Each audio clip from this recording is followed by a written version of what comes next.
Hey, Dr. Brett. Hey, Ashley. How do you help them? What is your role as a sports psychologist in terms of helping them negotiate contracts and things of that nature? Well, you mean in terms of pro athletes? It's really about, teaching them how to honor themselves and trust their instincts and their intuition and ask the right questions, right? So I'm always helping people, whether they're a pro or not, develop and trust their intuition. I'm asking questions like, what does your gut say? And then I'm also part sounding board there as they explore that process, but I'm helping them get really proactive and handle agents, managers, and so on, straight up, directly, and with a high level of proactivity. Awesome. Hey, Dr. Brett. Hey, Ashley. What would you tell a kid who has it? They have the talent, they have the looks, they have it all, but they don't quite have the mental game yet, and they think they don't need a sports psychologist? If they think they don't need a sports psychologist, they'll find out at some point they might need one, right? I mean, look, I'm coaching a pro tennis player now, and his parents, got him started with me maybe 9 months ago or something, or 6 months ago. It took 3 or 4 months for him to fully embrace my philosophy and what we're up to, and to embrace the mental game. And now he gets it. So sometimes it takes a little while that's the art on my end of the equation, is to kind of motivate them to understand, how and why this is so important. If they're not ready, they're not ready. So some kids just aren't going to be ready, and that's okay. Hey, Dr. Brett. Hey, Ashley. What would you tell a kid who has it? They have the talent, they have the looks, they have it all, but they don't quite have the mental game yet, and they think they don't need a sports psychologist? If they think they don't need a sports psychologist, they'll find out at some point they might need one, right? I mean, look, I'm coaching a pro tennis player now, and his parents, got him started with me maybe 9 months ago or something, or 6 months ago. It took 3 or 4 months for him to fully embrace my philosophy and what we're up to, and to embrace the mental game. And now he gets it. So sometimes it takes a little while that's the art on my end of the equation, is to kind of motivate them to understand, how and why this is so important. If they're not ready, they're not ready. So some kids just aren't going to be ready, and that's okay. Hey, Dr. Brett. Hey, Ashley. How do you help them? What is your role as a sports psychologist in terms of helping them negotiate contracts and things of that nature? Well, you mean in terms of pro athletes?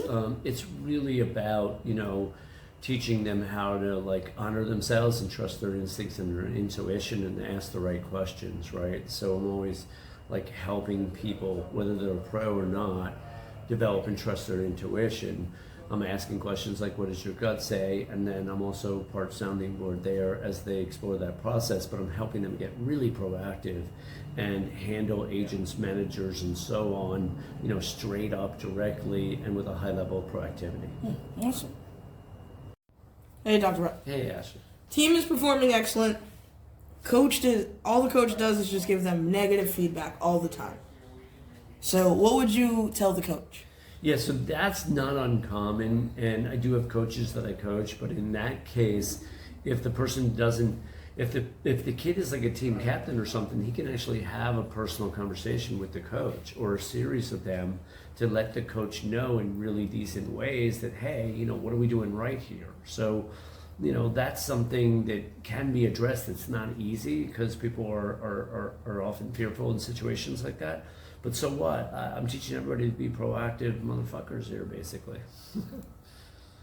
Hey, Dr. Brett. Hey, Ashley. What are mental game techniques you give to athletes to enhance their focus and concentration during games? Yeah, so the meditation, the mindfulness, the visualization, the breath work, the positive self-talk, and what I call enhanced communication skills, the ability to handle things in the moment as often as possible. The more we do the fundamentals of the mental game here, the better we get in general. And then we're building this crazy foundation so we can default into more presence, as opposed to what most people default into, more worry or more head. Hey, Dr. Brett. Hey, Ashley. We've been working with some interns, so we're seeing that sports psychology is becoming something more prevalent. Correct. What's something you can encourage students who are looking to get into sports psychology? What's something you can encourage them to do? I'm a little bit out of the box, so I'm not a fan of just graduate school alone. I don't think it teaches enough, and internships and working for teams. Working for a team obviously would be immensely valuable, just because you're getting so much experience. But that said, I think living abroad, traveling abroad, doing things that, require more courage and more creativity are going to help you train your mind. And you also want to train your mind a lot, regardless of whether you travel or not.